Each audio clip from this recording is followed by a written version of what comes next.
I'm coming at you live on tape from Sydney, Ohio. And this week, we're talking about triple tiered cage matches. Now, surprisingly, there are more than just the two in 2000 WCW, though there was one in 1996 that a lot of people remember too. This goes back to the 80s. In Jim Crockett Promotions, they came up with the first triple tiered cage match called the Tower of Doom.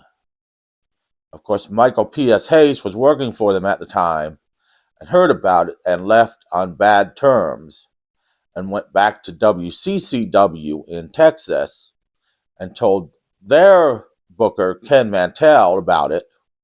And so he whipped up a triple cage match.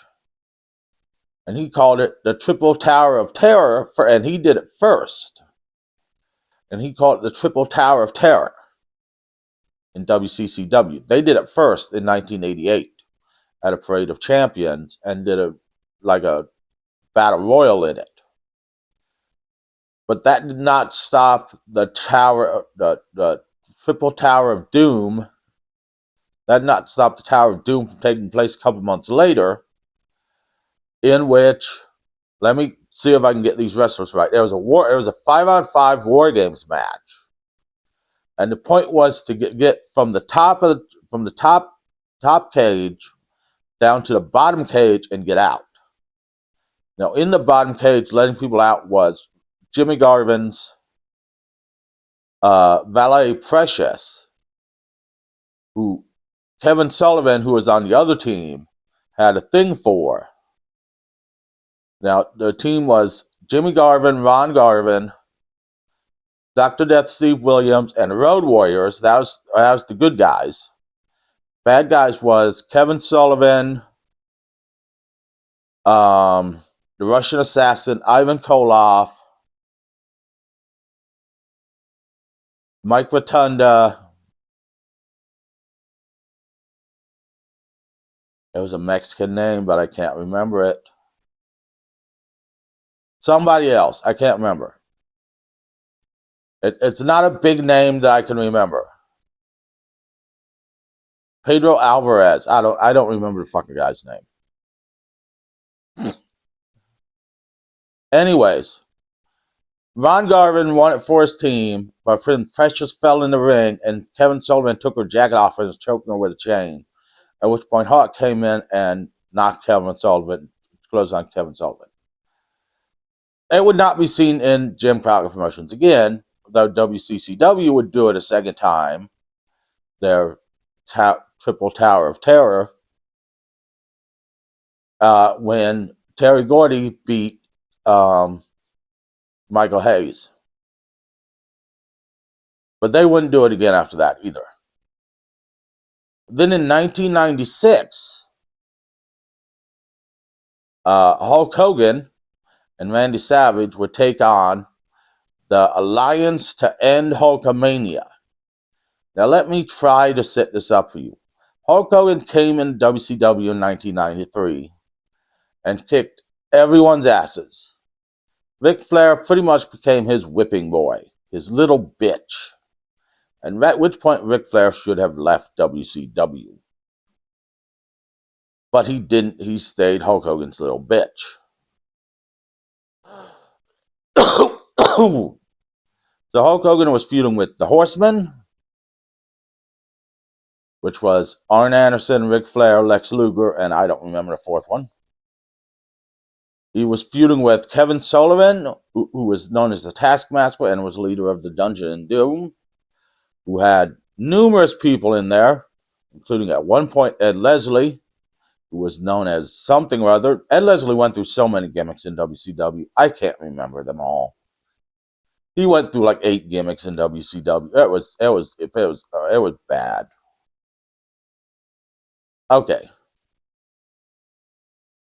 So a Dungeon of Doom. So this is pretty much the Alliance to End Hulkamania is pretty much the Dungeon of Doom plus 3 of the 4 Horsemen versus Hulk Hogan and Randy Savage. So it is 8-on-2. And this is not your usual triple cage where it's like the one cage is bigger and then it gets smaller as it goes up. This is 3 full cages. I mean, they're regular size cages, but the middle one and the top one are slightly shorter. And they've got scaffolding around them. So the cameraman can get up there and get shots. And Hulk Hogan and they've each got guys in them. And Hulk Hogan and Macho Man go in from the top. And they go down trap doors slowly to the bottom. And their job is, according to the announcers, it's to eliminate everybody. But in the end, they just pin Ric Flair and walk away.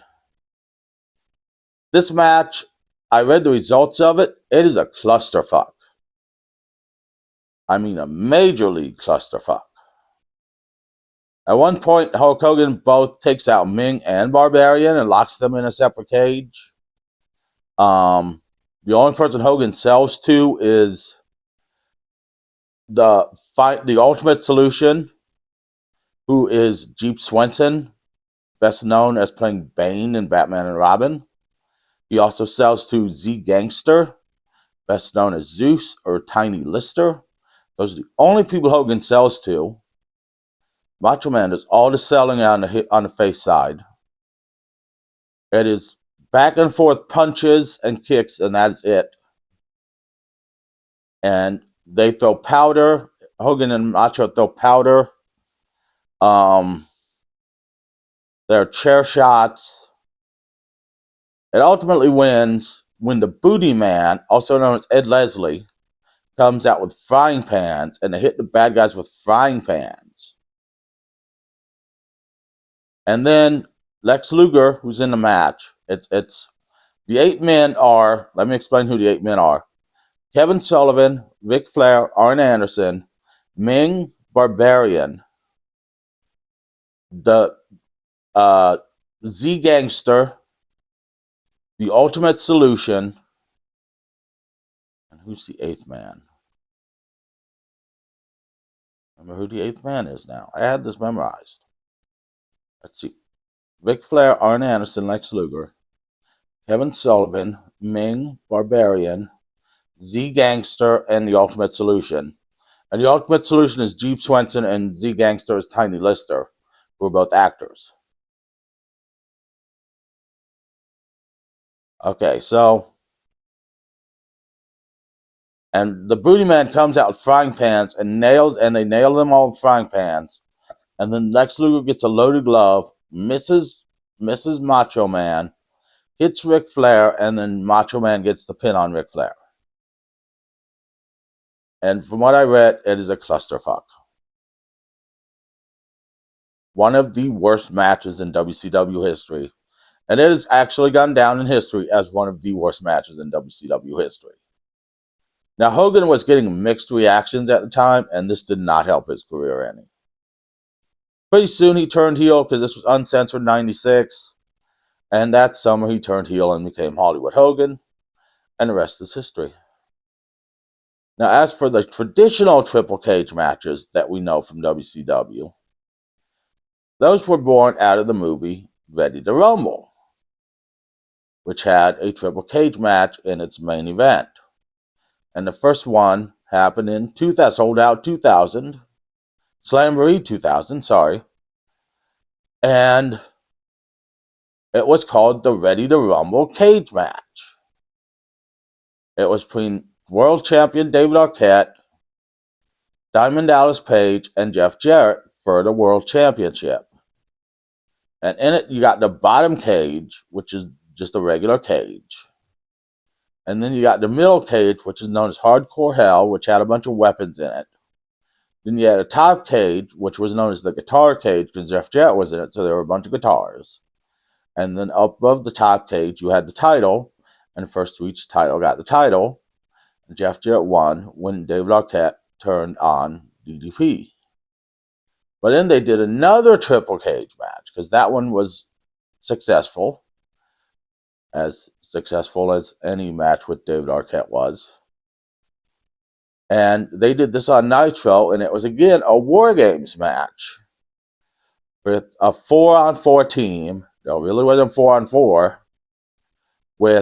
For the world title again, with Kevin Nash, Sting, Booker T, and Chronic. But Goldberg was also on that team, so I guess Chronic only counted as one person, though they were Brian Clark and Brian Adams, versus Vince Russo, no, it was Kevin Nash, Scott Steiner, Vince Russo. Okay, don't remember the teams. But I know one had Goldberg, one was Goldberg and Chronic on it, and it was technically 5 people. And when Vince Russo came in, he just sent in the Harris Brothers, so that was 6 versus 5. And this match was all fucked up. And it's one of the worst matches in WCW history. And the point of winning this was you had to go up to it and get the title, and you had to come back out and leave it. And Goldberg was about to win when Bret Hart came out and smashed the cage in Goldberg's face, and then Kevin Nash came out. And it was full of all sorts of Vince Russo fuckery that Vince Russo is known to do. And it went down. It was the last Triple Cage match WCW did, and the last War Games match WCW did. And it was horrible.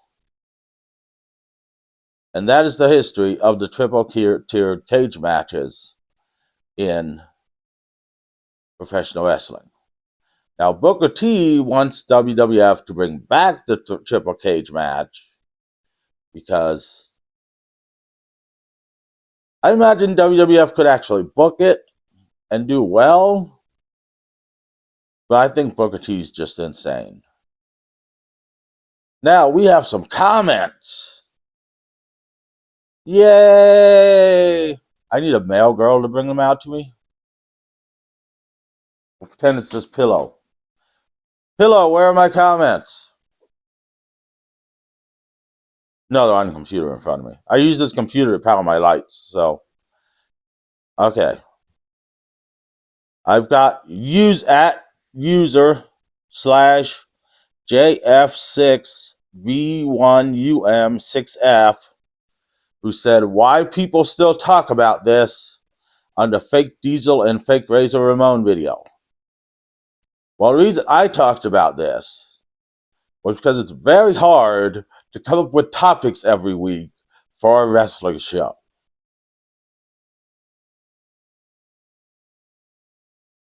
That's pretty much my answer.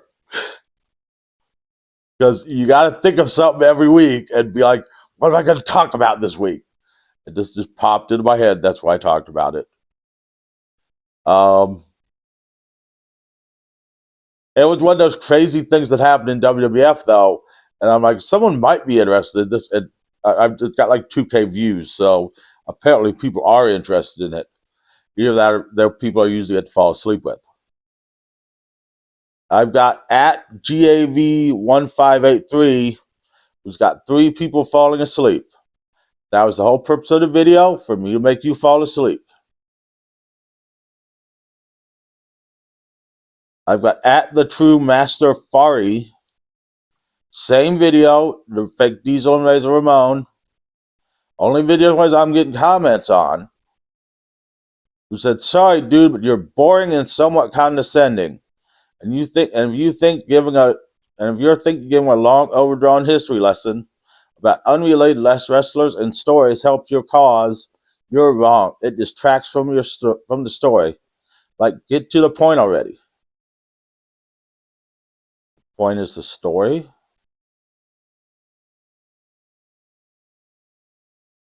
Like, am I supposed to have a point? I don't give my opinion here.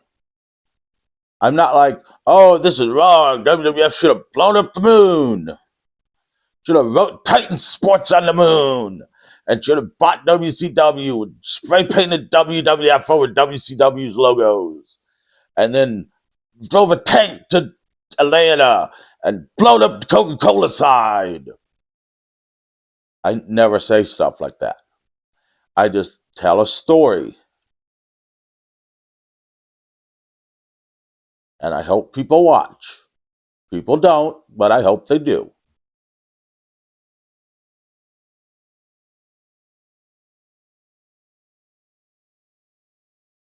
So that's it for the comments, or except for the one that says Steve Sanders Keg House. Which, yes, I do have a keg. You should watch my new song this week. It is called I'm a Fat Man Living in a Skinny Guy's World. I think it is the best song I've ever wrote since the Dick song in The Greasy Strangler. So that's the video for this week. I have no idea what next week's topic is going to be, because once again, it is very hard to come up with topics for a wrestling show every week.